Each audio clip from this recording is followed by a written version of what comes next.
Halo, Assalamualaikum warahmatullahi wabarakatuh. Selamat pagi, selamat siang, selamat sore, insan IFG dan teman-teman sekalian yang berbahagia. Hari ini saya Ibrahim Qaudulur Rahman. Saya adalah Senior Research Associate di IFG, Indonesia Financial Group. Kita akan kedatangan satu tamu yang luar biasa untuk membahas topik terkait dengan sandwich generation. Jadi, sandwich generation itu apa sih? Kemudian apa konsekuensinya, kemudian bagaimana konsekuensi itu berpengaruh pada pilihan investasi, kemudian buat Gen Z yang menanggung sandwich atas bawah, apakah dia harus mendahulukan investasi atau asuransi atau yang pilihan instrumen yang lain. Nah, kita akan membahas itu dengan detail pada kesempatan kali ini dengan seorang teman saya yang luar biasa, financial planner yang sangat terkenal ya, teman-teman sudah tahu, yaitu Ibu Prita Gozi.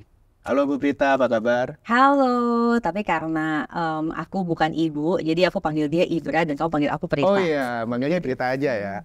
Jadi Ibu Prita ini adalah CEO dan financial planner di ZAP Finance Consulting. Wah, Yes. seneng banget nih dapat waktu Bu Prita pagi ini bisa diskusi di sini. Ya, seneng banget Ibras. Thank you so much for having me here. Ketemu juga sama Insan IFG. Kita akan ngebahas tentang sandwich generation. Jadi gimana nih? Jadi sebelum acara ini ya, Brit, kita tuh udah melakukan survei nih Oke. di antara para agensi. Sebenarnya respon mereka tuh gimana sih menjadi sandwich generation itu gimana? Ini ada beberapa masukan dari mereka ya, bahwa menjadi sandwich generation itu berjibaku antara keegoisan diri dan tanggung jawab pada keluarga. Kemudian ketika mau sesuatu ada duitnya, tapi harus mikir bayar ini itu dulu. Jadi pupus deh. Aduh, udah kayak lagu ya. Pupus. Gitu. Jadi nggak bisa nabung karena harus mikir kebutuhan sana sini di rumah. Pengen S2 tapi ngalah dulu karena harus bayarin adik kuliah. Jadi kayak kita harus ngasih masukan yang baik nih di antara Gen Z kita yang saat ini punya tanggung jawab besar sebagai sebagai sandwich generation.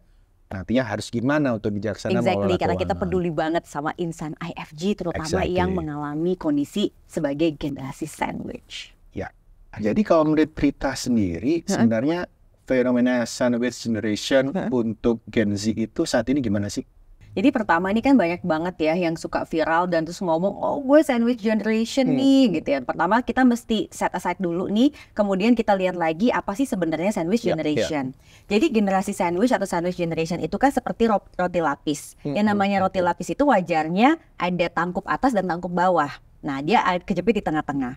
Nah, berarti yang namanya definisi dari Dorothy Miller itu adalah dia menanggung generasi yang bawah. Karena itu kan menjadi tanggung jawabnya dong, kan punya anak, keturunan, keluarganya sendiri. Tetapi dia juga masih memiliki keluarga besar di atas. Jadi mungkin masih ada orang tua ataupun juga adik kakak seperti itu. Nah, tapi kalau kita bicara Gen Z, kemungkinan Gen Z ini ada yang sudah berkeluarga, ada yang belum. Berarti dengan demikian tangkupnya itu sebenarnya open face. Makanya muncul istilah baru open face sandwich generation. Artinya saat ini dia baru menanggung satu generasi, tetapi berpotensi menanggung dua generasi ke depannya. Nah, oleh sebab itu tantangan yang dihadapi di Indonesia itu sebenarnya nanti akan ada levelingnya. Mungkin saat ini ada teman-teman Gen Z yang memang sudah menanggung hidup orang tua ataupun juga adiknya, itu masih sebutannya adalah open face. Tapi bisa jadi kalau kondisi ini terus berlangsung, itu nanti pada saat dia memiliki keluarganya sendiri, akhirnya benar-benar jadi generasi sandwich. Itu sebabnya fenomena generasi sandwich yang sesungguhnya itu baru muncul di usia 40. Jadi di usia di bawah 40, ketika atas bawahnya udah mulai udah benar-benar ada. Karena kenapa? Di usia 40 biasanya masih punya orang tua udah pensiun. Sedangkan anaknya udah mulai sekolah. Umumnya seperti itu yang dialami oleh usia 40-an di Indonesia. Sedangkan kalau kita bicara Gen Z saat ini usianya mungkin 25, kemungkinan orang tuanya belum pensiun atau ada yang udah, tetapi nggak cukup gitu kira-kira. Makanya benar-benar harus dipersiapkan dari sekarang. Jadi menanggapi apa yang Pak Erick Thohir sampaikan itu sebenarnya adalah warning, watch out. Supaya, kalian nih sebenarnya belum menghadapi yang sesungguhnya loh, gitu ya. Karena yang sesungguhnya akan terjadi dan memang betul-betul menjadi challenge, itu akan mulai muncul di usia 30-an mid, dan starting banget itu di 40-an. Nah, itu adalah fenomena yang akan terjadi di Indonesia. Jadi kalau disebut itu bom waktu atau tidak, sebenarnya Ibra itu udah terjadi dari generasi sebelumnya juga, gitu kan. Kalau kita tanya nih sama mungkin pendahulu kita, senior-senior kita, waktu mereka usia 40-50 tuh mereka seperti hal yang apa sama juga, gitu kan. Sebenarnya itu tantangannya serupa, tetapi beda-beda aja gitu. Mungkin menurut saya yang agak beda ya, Prita ya. Zaman sekarang efek fear of missing out itu kuat banget di antara Gen Z kita ya. Jadi mungkin ini my personal perception. Jadi akhirnya spending mereka harus dibagi-bagi gitu. Mereka liburan ke Bali, liburan ke Jepang gitu. Sementara kalau kita waktu muda juga nggak socialize kan juga bakal nggak baik juga ya. Menurut kita gimana sih keep balance antara kita tetap harus socialize, anak-anak muda harus Prof. Renal Kasali bilang kamu harus punya paspor gitu dan menjelajah ke negara yang dimanapun. Itu kan butuh uang juga di satu sisi. Tapi di sisi lain kalau kita ketakutan terus, jadi nggak berkembang gitu. How to put the balance? Nah, ini kan yang menarik adalah kita sekarang kenal ilmu yang namanya financial planning. Dan ini aku dalemin selama belasan tahun terakhir nih, Bra.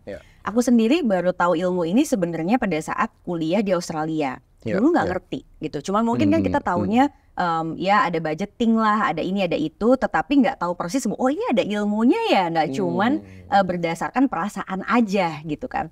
Nah kalau misalnya dulu waktu aku pertama kali belajar ini di Australia itu ternyata memang ilmunya tuh jelas. Semuanya start dari budgeting. Budgeting ini secara umum kita bagi jadi 3. Ada yang namanya living, ada yang namanya saving, dan ada yang namanya playing.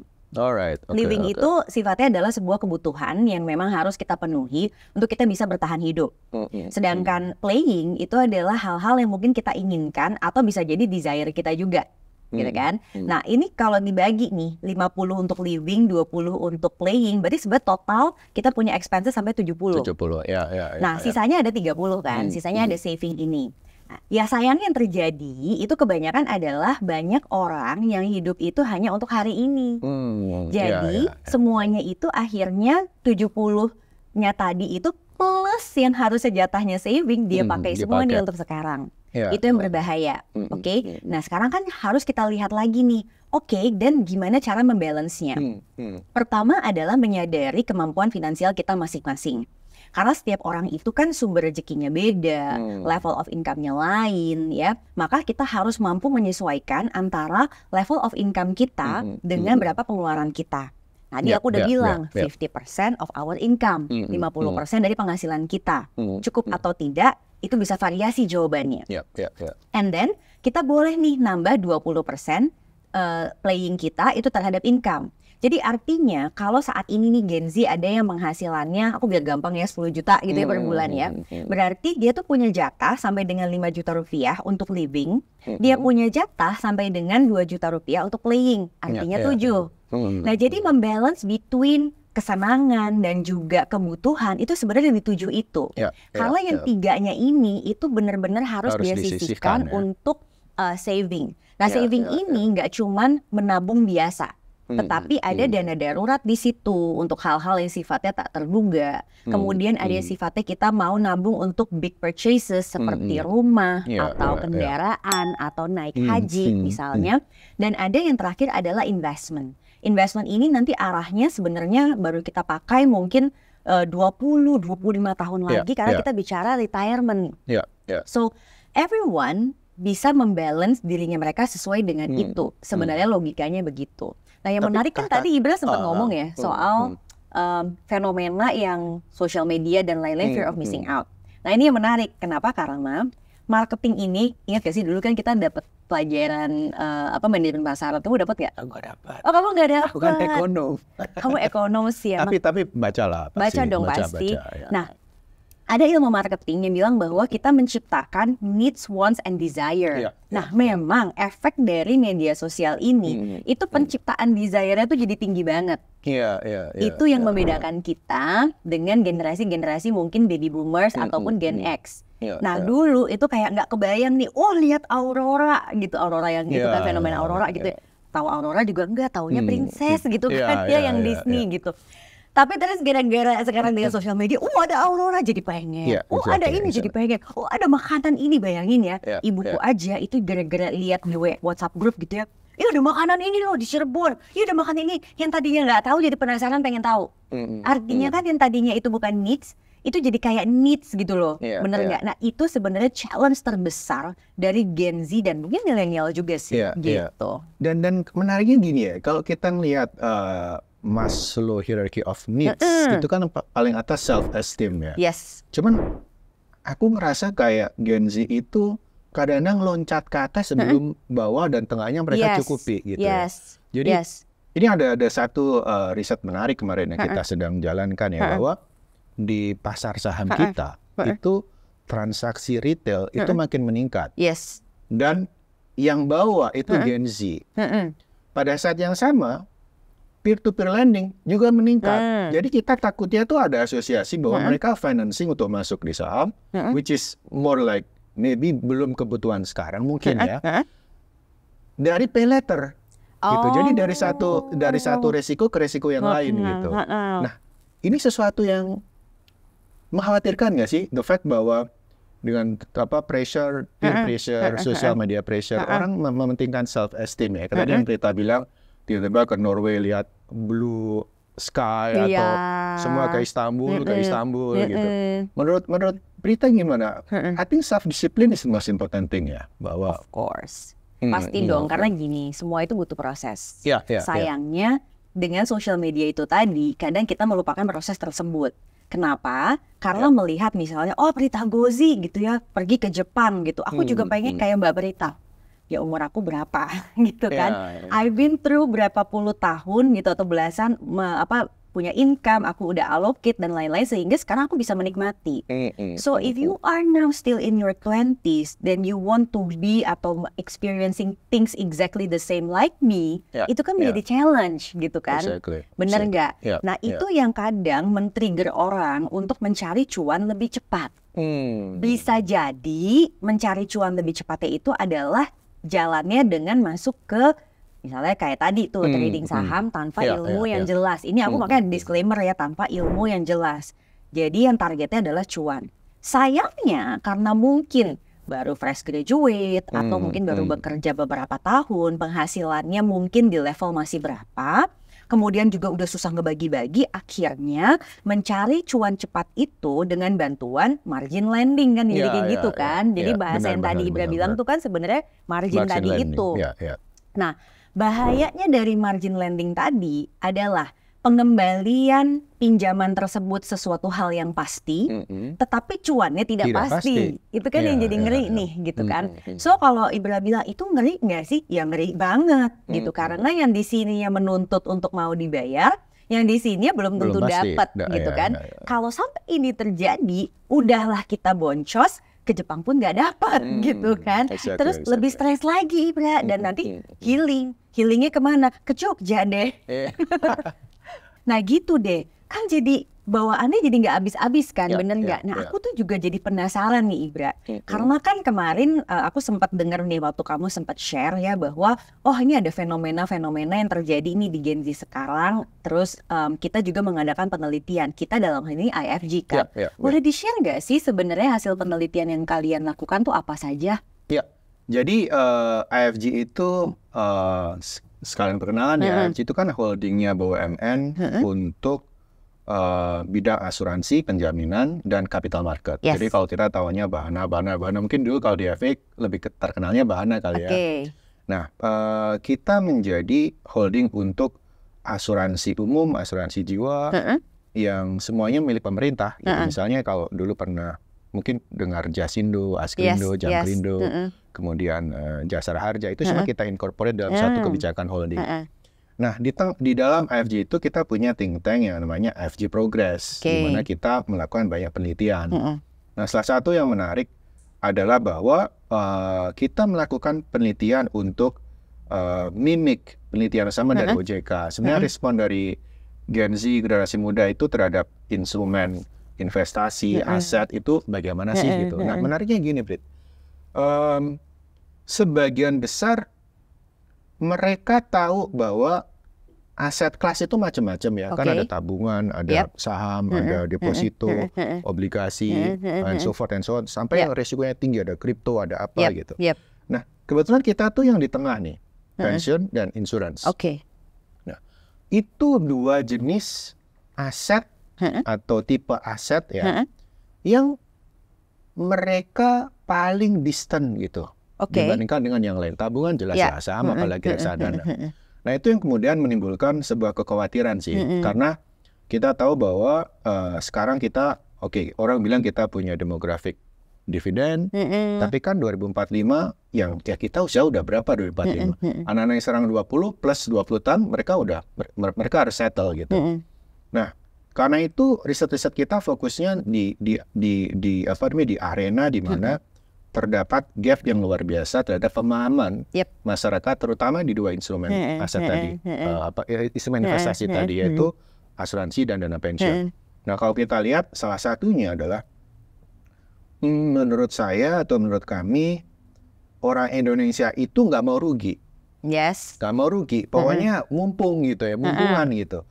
Jadi mereka menganggap asuransi itu sebagai investasi as financial investment.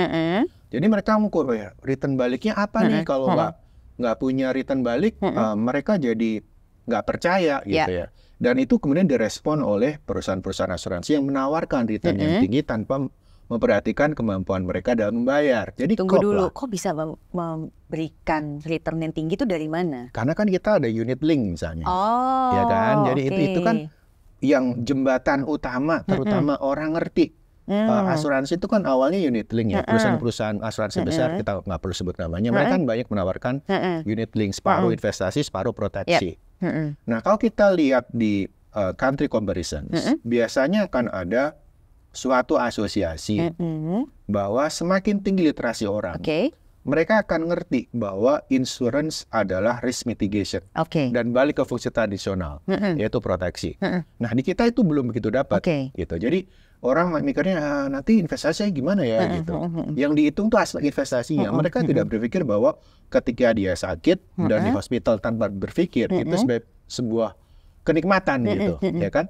Kan risk mitigation kan. Nah, itu yang sebenarnya esensi dasar riset-riset kita untuk meningkatkan literasi masyarakat, Gen Z in particular, di bidang NBFI dan terutama pension dan insurance. Apa tuh tadi NBFI? Non-Bank Financial Institution. Yes, lembaga keuangan non-bank. Kalau misalnya zaman kita kuliah dulu. Benar. Nah, jadi, kan berarti kan artinya memang penelitiannya mengungkap hal tersebut. Dan sepertinya itu memang terefleksi ya di jumlah investor yang langsung terjun ke pasar modal. Dan kemarin juga memang aku lihat juga gitu bahwa angka literasi menurut OJK masih di 49,68, tapi inklusinya 85%. Itu kan sebenarnya lumayan, agak gapnya lumayan jauh ya. Jadi orang langsung terjun tanpa istilahnya ngerti. Itu agak bahaya. Nah, sekarang kita mau bikin orang buat ngerti nih berdasarkan riset tersebut. Sebenarnya kalau menurut IFG, risiko apa sih yang memang harus diperhatikan oleh Gen Z, terutama dengan fenomena yang hasil riset tadi itu, bahwa dia maunya cuannya cepat. Iya, kalau kita sih rekomennya adalah bahwa kembalikan insurance itu sebagai fungsi utamanya, yaitu fungsi tradisional. Bahasa dasarnya adalah asuransi sebagai tradisional produk, yaitu mitigasi risiko. Entah itu mobil lah, gitu ya, kebakaran, nauzubillah, kemudian kesehatan. Orang harus tahu bahwa fungsi asuransi itu di sana, gitu. Terus bayangin, Prita ya, orang-orang sektor informal, itu kalau dia sakit, itu kan ada dua sumber di mana, kamu lebih tahu ya, ada dua sumber di mana keuangan dia akan terhambat. Pertama adalah dia harus bayar biaya kesehatan. Yang kedua adalah foregone earning.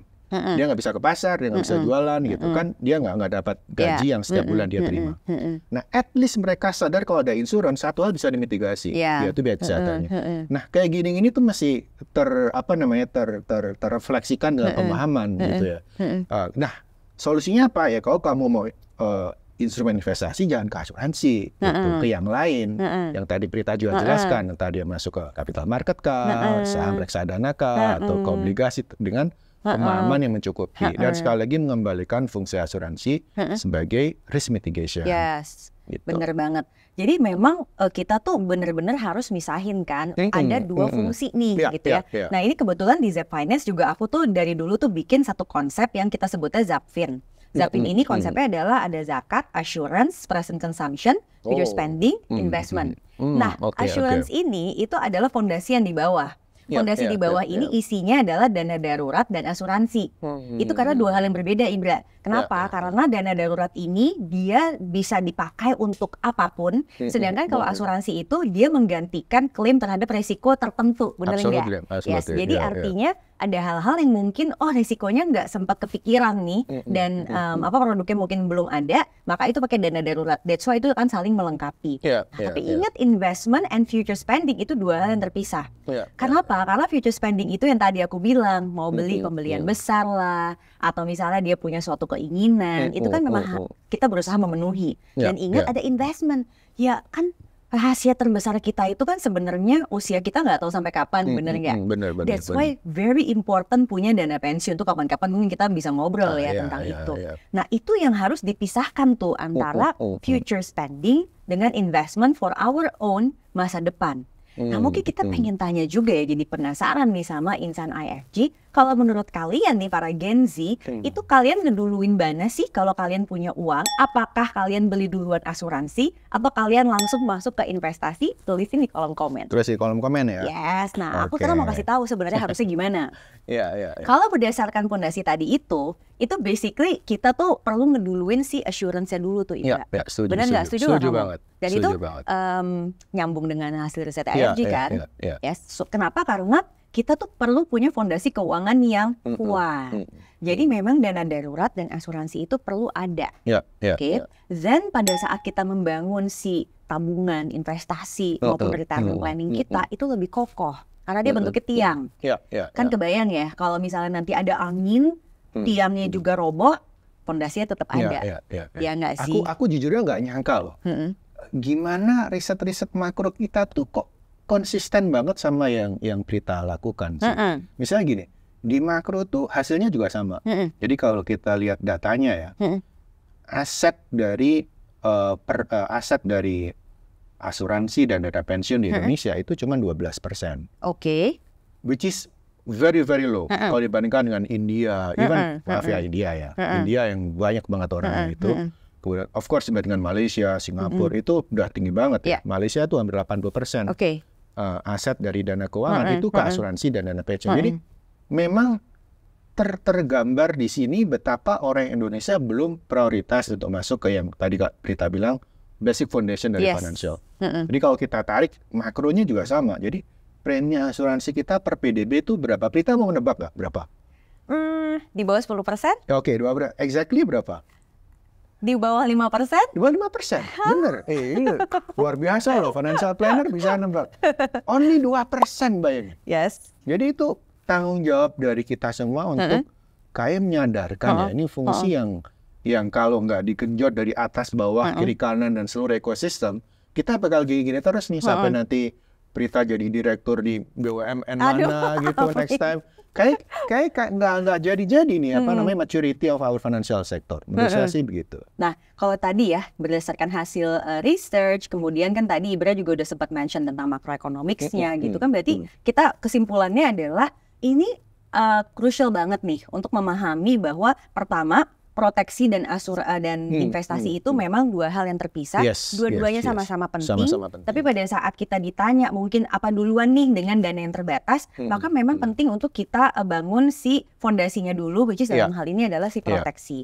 Kemudian kita memang tetap harus memikirkan tentang investasi. Kenapa? Karena itu adalah masa depan kita dan itu yang akan membantu kita untuk memutus rantai sandwich generation. Nah nyambung dikit, aku tuh pernah diundang ke acara ya tentang gimana sih nanti hari lansia gitu. Ternyata pada saat nanti mungkin kita nih bakal jadi lansia gitu kan, Gen Z ini yang akan jadi ya istilahnya pemimpin-pemimpin di Indonesia lah gitu kan ya. Itu dibilang bahwa pertama kita nih, yang generasi kita nih milenial senja, itu benar-benar udah harus memikirkan mengenai retirement planning and also the protection itself. Kenapa? Karena biaya yang akan sangat menguras kantong kita itu adalah biaya kesehatan di masa depan. Exactly. Yes. Jadi financial wellness itu very important gitu. So for us itu adalah menjadi titik berat kita. Nah, kita juga mesti melatih nih, mungkin saat ini kan anak kita, anak aku lah paling nggak Gen Z gitu ya, anak kita atau adik-adik kita yang masih Gen Z atau mungkin murid-murid kita lah gitu, mahasiswa kita dan lain-lain, itu take care of your financial supaya kalian bisa membangun fondasi yang very strong. Absolutely. Ya. Itu dan harus berpikir bahwa fondasi yang strong itu adalah bekal masa depan dia. Pokoknya kalau fondasi kamu udah strong, your investment dan lain-lain itu akan lancar. Akan lebih mudah ya. Akan lebih mudah, lebih lancar. Fardu ainnya harus kepegang dulu. Yes, bener banget gitu. Nah, sekarang pemilihan jenis asuransinya kan yang harus jadi penting kan. Benar, dan sesuai dengan kebutuhan. Betul nggak sih? Betul banget. Jadi aku mau nambah dikit ya, yang tadi dibilang kesehatan itu memang krusial sih. Jadi kita melakukan riset, salah satu temuannya adalah out of pocket spending kesehatan kita itu masih 40% dari income. Artinya gini, bayangkan punya income, let's say tadi 10 juta, 6 jutanya pergi ke kesehatan. Itu gede banget loh. Bayangkan kalau itu bisa dimitigate dengan premi yang ya tidak semahal itu gitu ya, sehingga resiko itu bisa hilang. Nah, satu lagi Brit yang menarik adalah bahwa dari datanya BPS, asuransi kesehatan kita, ini tebak-tebakan lagi nih. Itu coba berapa? Asuransi kesehatan swasta. Can you imagine? Can you predict berapa preminya? Berapa persen jumlah orang yang punya asuransi kesehatan swasta nationwide? Itu pasti termasuk aku di dalamnya dan anak-anakku beserta suamiku kan aku punya ya gitu ya. Berapa ya? Apakah di bawah 20%? Jauh di bawah itu. Di bawah 5% juga? Jauh di bawah itu. Aduh, 1% Only jangan-jangan. 0.4%. Waduh, di bawah 1%. Di bawah 1%. Nah, tapi itu ada sebabnya. Sebabnya adalah karena for basic healthcare, pemerintah udah punya BPJS. Makanya yang private health insurance itu rendah banget. Cuman kan kita juga tahu ya, maksudnya keterbatasan dari setiap skema asuransi kesehatan kan kita juga tahu gitu. Saya punya saudara, dia mau operasi jantung, which is di cover oleh BPJS, tapi harus nunggu setengah tahun nih. Kan nggak semua orang bisa menunggu begitu lama. Makanya walaupun udah ada public health insurance seperti BPJS, tetap tadi kamu bilang asuransi kesehatan itu penting sekali. Very important. Dan ini menarik ya, aku mau nyambung sedikit ke penelitian kalian tadi di IFG, itu menyatakan bahwa orang Indonesia itu emang pengennya tuh cuan, nggak mau rugi. Jadi kalau yang memang mungkin kategorinya belum memiliki kemampuan finansial, setuju banget. Mungkin untuk dia opsinya adalah BPJS Kesehatan. Tetapi untuk yang memiliki kemampuan finansial gitu, kenapa sih kamu mungkin agak enggan gitu ya untuk build your own foundation keuangan? Karena dia bilang kan belum sakit. Kan nanti belum tentu kalau misalnya katanya punya proteksi jiwa misalnya, ya orang masih hidup terus proteksinya udah keburu angus, rugi banget. Aku begini, loh bukannya seneng ya kalau kamu sehat, terus pasangan kamu masih sehat juga hidup gitu, malah merasa rugi. Itu sometimes aku rada bingung, tapi mungkin itu tuh jadinya risetnya dari IFG itu memang tally banget tuh jadi ke situ. Nah sekarang aku jadi penasaran nih, sebenarnya ada nggak sih aspek makroekonomi yang akan berpengaruh terhadap keuangannya Gen Z, khususnya dalam hal pemilihan investasi dia? Ini sih kita harus diskusi ya. Berita pasti juga tahu di dimensi operasional lapangan gimana. Cuman menurut saya kayaknya sudah waktunya Gen Z itu tahu kayak the very basic of macro lah. The very basic of macro. Tahu apa itu interest rate? Tahu apa itu interest rate? Interest rate itu adalah tingkat suku bunga. Ya kan?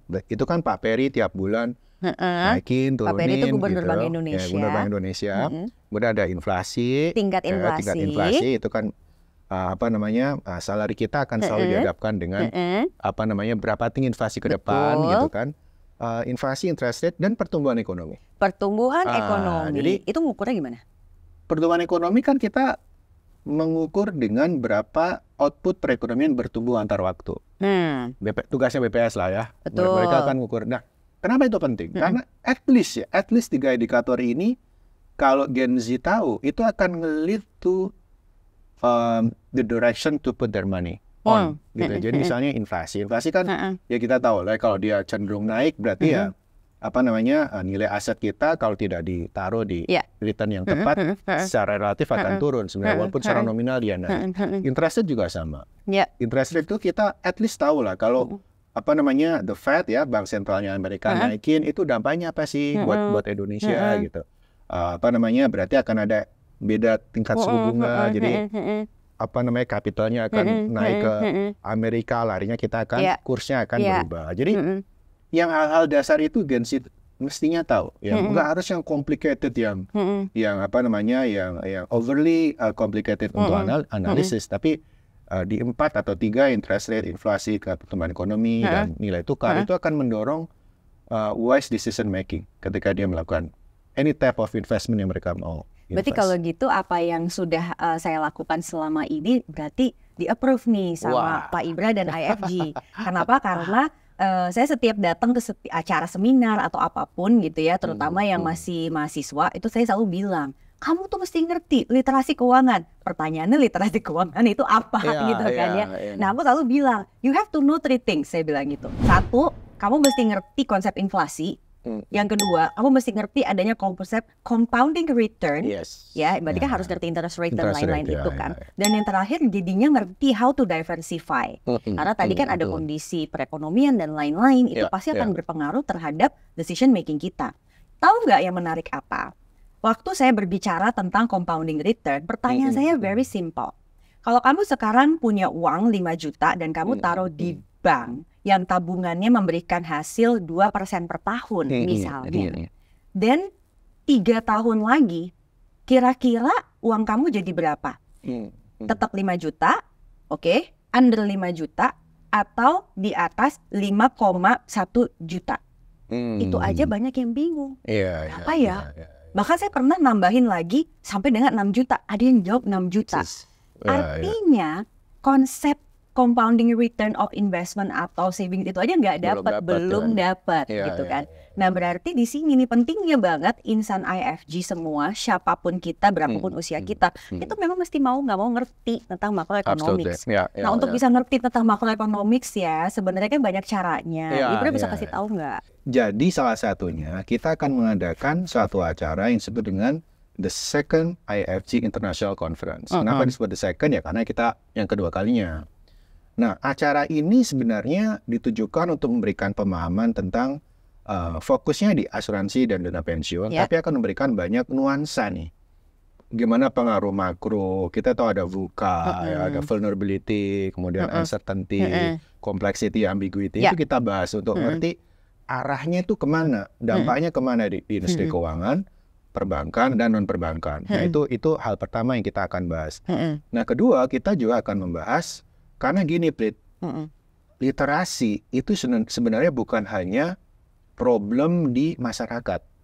Literasi is also problem untuk regulatory. Mereka harus di-feed up dengan informasi dan at a good pace untuk tahu best practice-nya gimana. Makanya ketika kita setting acara ini, ya semua stakeholders bisa mendapatkan benefit, ya termasuk regulatory practice. Jadi nanti kita juga akan bahas misalnya bagaimana sih dampak dari penerapan Undang-Undang P2SK, which is omnibus law di sektor keuangan.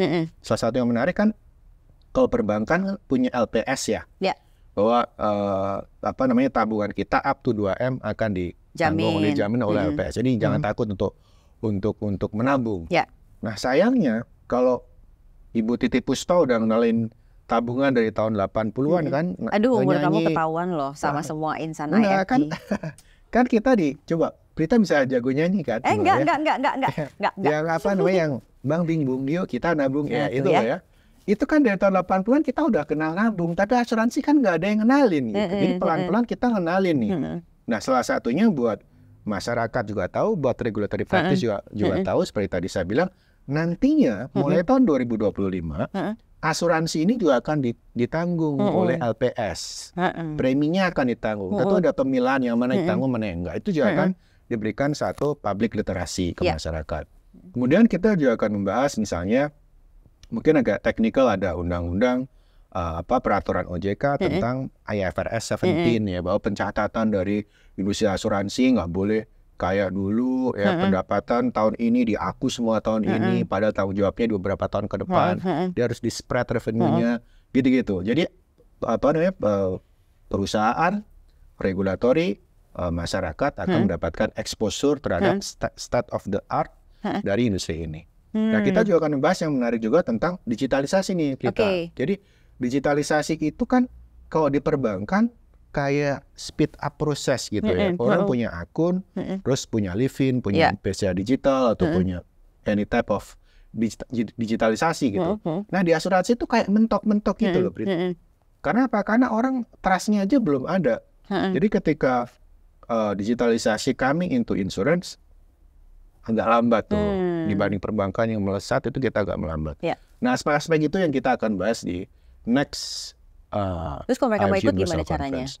Ada nih, tinggal daftar nih di sini nih. Jadi teman-teman yang tertarik silakan mendaftar for free ya. Kita akan mengadakan di tanggal 19 dan 20 September 2023 di Shangri-La Hotel. Jadi please register karena tempatnya terbatas.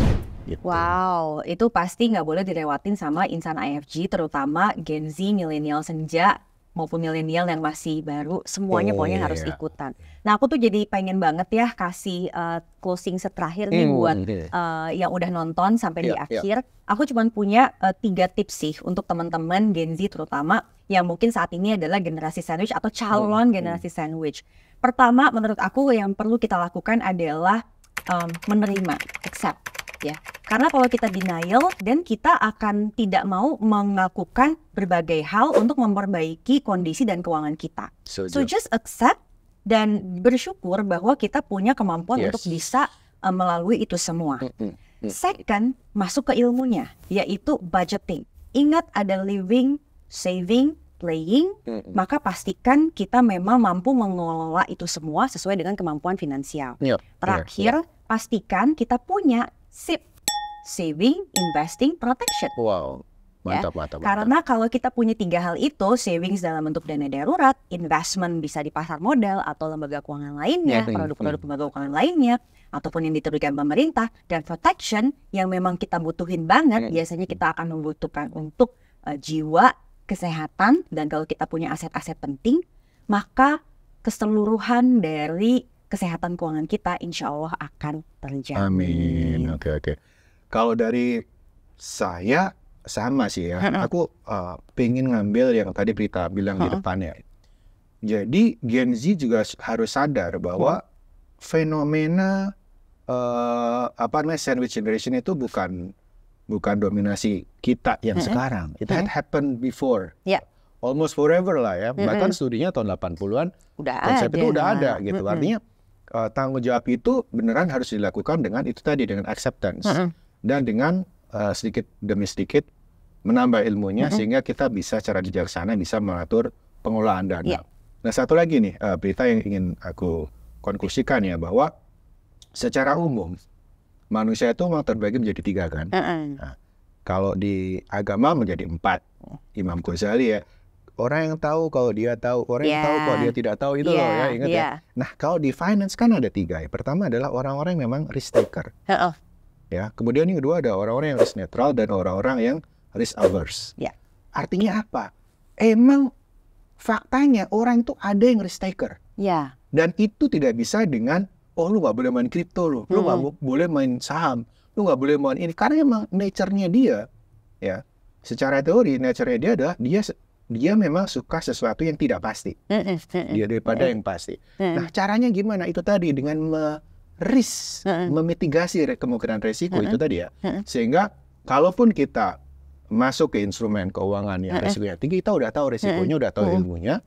Jadi tidak dilarang, tapi kita mengarahkan mereka untuk bisa invest dengan bijaksana, right? Betul, karena setiap orang itu berbeda. Yang kita perlu lakukan adalah pahami strategi yang sesuai buat kita masing-masing. Iya, benar sekali.